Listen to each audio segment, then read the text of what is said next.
Olá, telespectadores da TV da Transparência, iniciando nosso segundo bloco de notícias da manhã desta quinta-feira, dia 9 de maio de 2024. Nós vamos falar agora um pouco sobre atualizações do Senado Federal.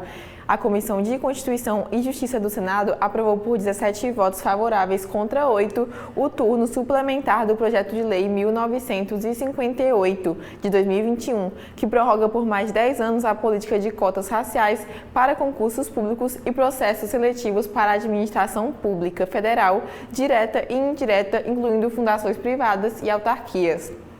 Como o projeto tramita em caráter terminativo, segue direto para a análise da Câmara dos Deputados, sem precisar da aprovação do plenário do Senado.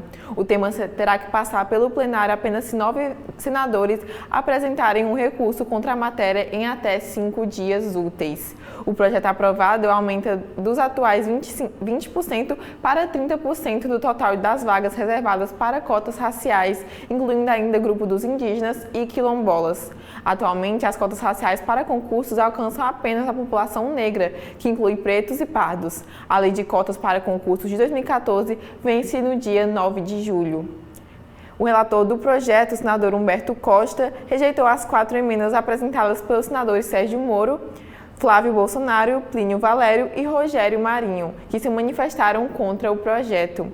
Para Costa, as emendas prejudicam a política de cotas raciais conforme previsto no projeto de lei.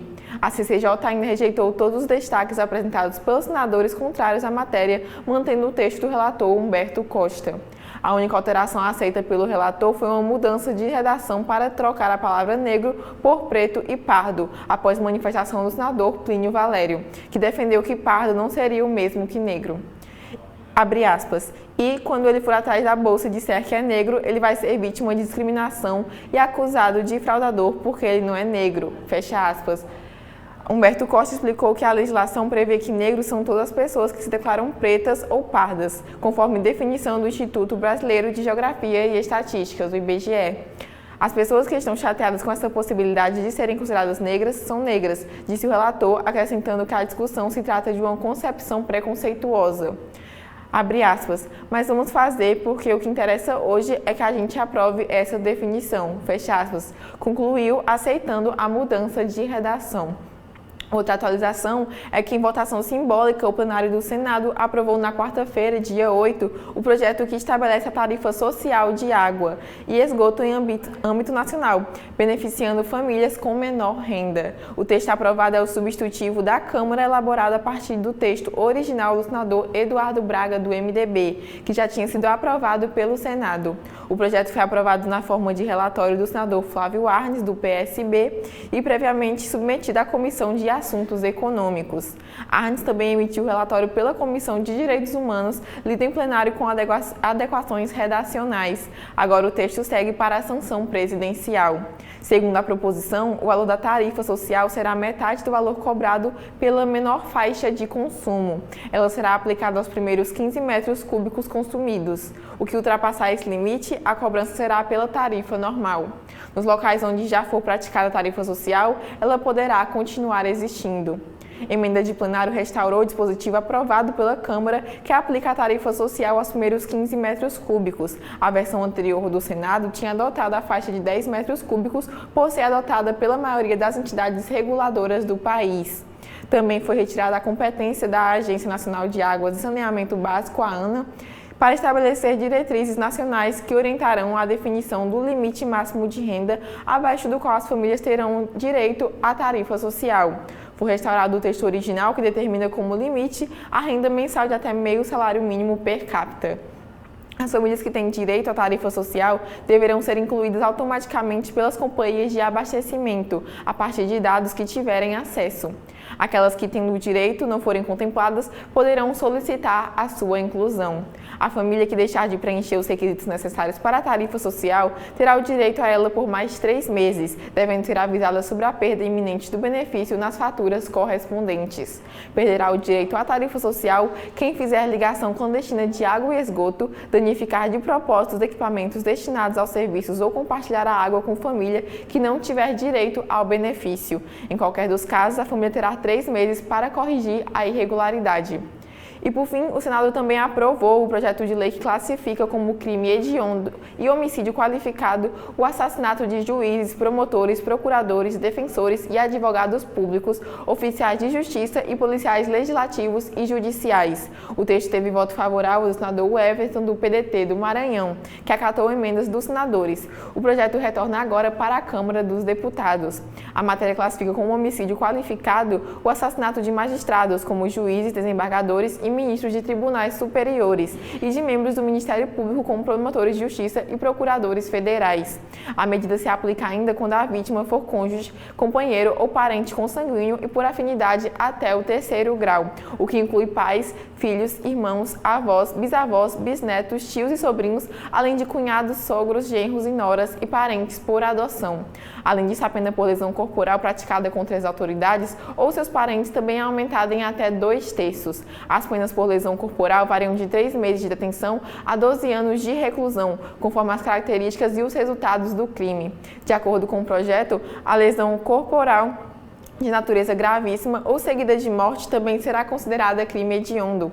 A legislação em vigor já considera qualificado o homicídio praticado contra militares das Forças Armadas e membros da Força Nacional de Segurança.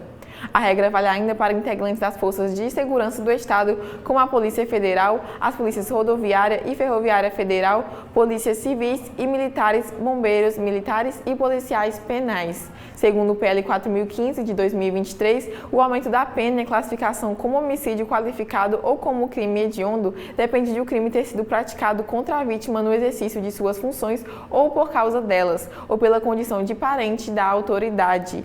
E agora sim, para finalizar, o Senado fará na segunda-feira uma sessão de debates temáticos para discutir a atual situação financeira orçamentária dos municípios brasileiros. Apresentado pelo presidente do Senado, Rodrigo Pacheco, o requerimento com esse objetivo foi aprovado nesta quarta-feira, dia 8. Serão convidadas associações que representam os municípios. Pacheco destaca que os municípios estão em situação limite com dificuldade de caixa. Dívidas previdenciárias, obrigações decorrentes de precatórios são alguns dos problemas apontados e que podem, segundo o presidente, deixar muitas das gestões municipais à beira da miserabilidade, em prejuízo dos serviços públicos vitais que prestam à população. Ele apontou ainda que o debate das temáticas mais cadentes para o municipalismo não interessa apenas aos prefeitos e vereadores, interessa com igual ou mais alta intensidade aos representantes das demais esferas. Agora, Amanda, quais são as atualizações do Congresso? Olá, Lorena. Olá para você que nos acompanha aqui na TV da Transparência. Bom, hoje nosso segundo bloco de notícias a gente vai destacar especialmente o Congresso, porque é hoje a primeira sessão que vai fazer a análise de vetos presidenciais no Congresso Nacional, ou seja, juntando os senadores e os deputados. A gente destaca uma matéria do jornalista Lauriberto Pompeu, do jornal O Globo, que fala que a tendência de hoje é que o Palácio do Planalto sofra diversas derrotas nas votações. Um dos poucos acordos avançados entre o Poder Executivo e o Legislativo está nos vetos no orçamento, embora o Executivo ainda precisou ceder em parte alguns quereres aí do Congresso. Por conta da ausência da sessão com os senadores e deputados, que ainda não ocorreu nenhuma este ano, alguns temas que são importantes vão ser votados todos hoje. Alguns dos vetos que serão analisados a gente vai falar aqui. Bom, o primeiro é o das saidinhas, que Lula vetou o ponto central do projeto, alegando que proibir presos de saírem da cadeia para visitar a família contraria a Constituição e fere o princípio da dignidade humana e está em desacordo com convenções internacionais. Um outro veto a ser analisado é a lei das PMs, que foram vetados 28 trechos da lei orgânica das polícias militares, por gerar encargos financeiros à União e aos estados sem previsão orçamentária, como pensão para o cônjuge ou dependente quando o militar foi preso. Um outro ponto a ser discutido são as ações de moradia, a previsão de reserva de no mínimo 30% dos recursos a programas de moradia como Minha Casa Minha Vida para cidades com até 50 mil habitantes foi vetado. Os parlamentares têm interesse na derrubada por ser um ano eleitoral. O uso de agrotóxicos também vai ser discutido, porque o presidente Lula descartou da lei de uso de agrotóxicos o trecho que centralizava no Ministério da Agricultura a coordenação e a reanálise de riscos e alterações nos produtos já registrados, que excluía a Anvisa e o IBAMA da ação. As emendas e o calendário também serão discutidos. O presidente vetou 5,6 bilhões em emendas de comissão não obrigatórias e barrou o dispositivo que torna obrigatório o empenho das emendas parlamentares, que sejam obrigatórias até o dia 30 de junho. Um outro ponto também que vai ser discutido hoje é a Lei Geral do Esporte. Há vetos como o que barrou a criação da Autoridade Nacional para o Combate para a prevenção, e o combate à violência e à discriminação no esporte. O veto foi decidido pela Casa Civil por questões jurídicas. Outro ponto é a taxação dos bets. O trecho prevendo que prêmios até R$ 2.112 ficariam livres de tributação foi barrado. O veto foi recomendado pelo ministro da Fazenda sobre a alegação de isonomia tributária. E, por fim, um dos últimos assuntos a serem tratados hoje vai ser a questão das vítimas de barragens. A lei que institui a Política Nacional de Direitos das Populações Atingidas por Barragens foi sancionada por Lula com vetos aos trechos que garantiam a aplicação das regras a casos já ocorridos. São essas as atualizações do Congresso para hoje, Lorena. O que a gente tem no STF? Bom, Amanda, o Supremo Tribunal Federal chegou ontem, quarta-feira, ao placar de 5-2 para validar a constitucionalidade da Lei das Estatais, norma aprovada em 2016 para proibir indicações de políticos para a diretoria de estatais. Apesar do placar formado, ainda não há maioria de votos para declarar a constitucionalidade da lei. O julgamento será retomado na sessão desta quinta-feira, dia 9. A Corte decide se referenda a liminar preferida em março do ano passado pelo ex-ministro Ricardo Lewandowski. Antes de se aposentar e deixar a Corte, Lewandowski atendeu ao pedido de liminar do PCdoB e suspendeu o trecho da norma que impedia ministros de Estado e secretários estaduais e municipais de atuar nas diretorias e nos conselhos de administração de estatais. Pela liminar, continuou proibida a indicação de pessoas que ainda participam da estrutura decisória de partidos ou que têm trabalho vinculado às legendas e campanhas políticas. Contudo, se o interessado deixar a função partidária, poderá ser nomeado para o cargo. O período de 36 meses de quarentena para ingresso nas empresas públicas também foi suspenso pelo ministro. Se a maioria dos ministros concluir pela validade de lei, as restrições para indicações de políticos às estatais deverão ser retomadas. Pelos votos já encaminhados, políticos que entraram em cargo de estatais durante a vigência da liminar de Lewandowski, que flexibilizou a norma, poderão permanecer nos cargos. Contudo, a decisão final será proferida somente amanhã. E uma matéria do jornal o Globo mostra que a primeira turma do Supremo Tribunal Federal formou maioria para manter a decisão do ministro Cristiano Zanin de declarar-se impedido de julgar um recurso do ex-presidente Jair Bolsonaro contra uma condenação que lhe foi imposta pelo Tribunal Superior Eleitoral. A análise está ocorrendo em uma sessão extraordinária do plenário virtual durante esta quarta-feira. Os 4 demais ministros da turma, Alexandre de Moraes, Luiz Fux, Flávio Dino e Carmen Lúcia, votaram para acompanhar o relator. Ao declarar-se impedido, Zanin atendeu a um pedido da defesa de Bolsonaro. Por isso, Zanin argumentou que, caso essa outra ação também chegue ao STF, poderia ser distribuída em conexão para ele, o que geraria o impedimento nos dois casos. Em seu voto, Moraes afirmou que não há impedimento de Zanin na questão específica. Entretanto, concordou com a avaliação do ministro de que um eventual recurso contra outra ação muito provavelmente seria distribuído ao colega, o que poderia levar ao impedimento do caso atual. Assim, apenas em razão do quadro peculiar apresentado, coloco-me de acordo com a medida ora submetida a referendo, argumentou o ministro Alexandre de Moraes. No recurso ao STF, Bolsonaro questiona a decisão do TSE de junho de 2023, quando a maioria dos ministros do tribunal considerou que ele cometeu abuso de poder político e uso indevido dos meios de comunicação ao questionar a lisura do sistema eleitoral durante um encontro com embaixadores. O ex-presidente já recorreu dentro do TSE e agora questiona o resultado do julgamento no STF. Em outubro, Bolsonaro foi novamente condenado pelo TSE TSE por abuso de poder político e econômico nas comemorações do bicentenário da independência, em 7 de setembro de 2022. O ex-presidente também recorre contra esta decisão. Caso uma das duas seja derrubada, a outra segue valendo, inclusive com um prazo de inelegibilidade até o ano de 2030. Amanda, quais são os destaques do TSE?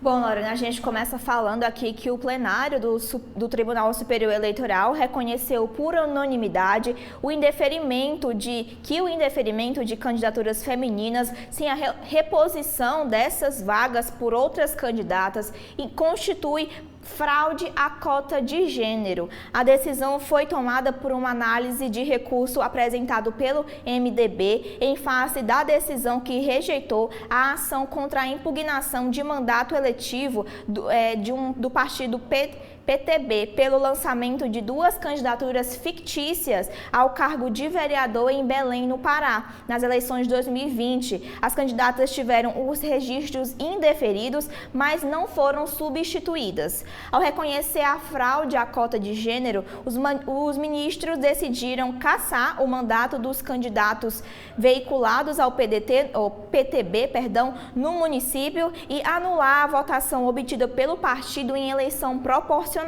com a retotalização total dos votos, bem como dos quocientes eleitoral e partidário. A decisão deve ser cumprida imediatamente. A legislação eleitoral determina que cada partido ou coligação deve preencher no mínimo 30% e no máximo 70% para as candidaturas de cada sexo. O Tribunal Regional Eleitoral do Pará havia julgado os pedidos como improcedentes por entender que a equivalência da cota de gênero deve ser observada nos casos de substituição e não nos de renúncia ou indeferimentos de candidatura. A gente ainda fala que, ainda como presidente do TSE até junho, o ministro Alexandre de Moraes recebeu os presidentes de partidos políticos para tratar do programa Regularize Contas, criados por meio da Portaria 346 de 2024 para regularizar a situação de contas das agremiações partidárias. O objetivo, segundo o texto do documento, é garantir a ampla participação dos partidos políticos nas eleições municipais de 2024. Na prática, o TSE vai abrir a possibilidade para que as legendas façam a adesão ao programa de regularização, a fim de colocar em dia as pendências de contas não prestadas por diretórios municipais e estaduais. Os partidos que aderirem ao programa terão levantada a situação de inadimplência e, se for o caso, a suspensão de anotação partidária, se cumprido todos os requisitos. Participaram da reunião os representantes de 16 partidos e da Procuradoria-Geral da República. O programa abrange os partidos políticos cujas as contas julgadas não foram prestadas, que tiveram seus órgãos partidários suspensos e que não tinham conta bancária ou não tiveram movimentação financeira ou cujas transações bancárias se limitaram às taxas bancárias ao tempo das respectivas contas em exercício financeiro ou de campanha.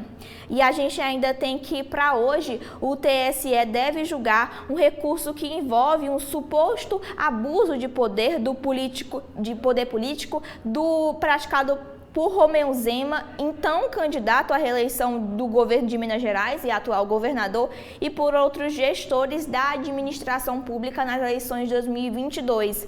O plenário deve analisar também as contas do Diretório Nacional do Partido da Mulher Brasileira, relativas à arrecadação e à aplicação de recursos financeiros na campanha eleitoral de 2020 e também do Diretório Nacional do Partido Cidadania, referentes ao exercício financeiro de 2019.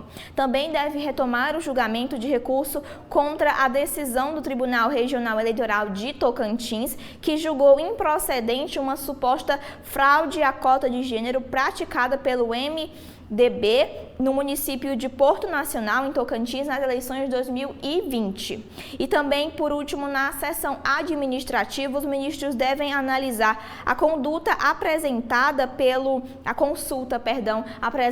pelo Partido União Brasil sobre o cálculo da cota-parte de cada partido originário em caso de criação de partido político por meio de transferência. São essas atualizações do TSE, Lorena. Bom, e aqui nós encerramos nosso segundo bloco de notícias desta manhã. Agradecemos a sua audiência e esperamos que você continue conosco aqui na TV da Transparência.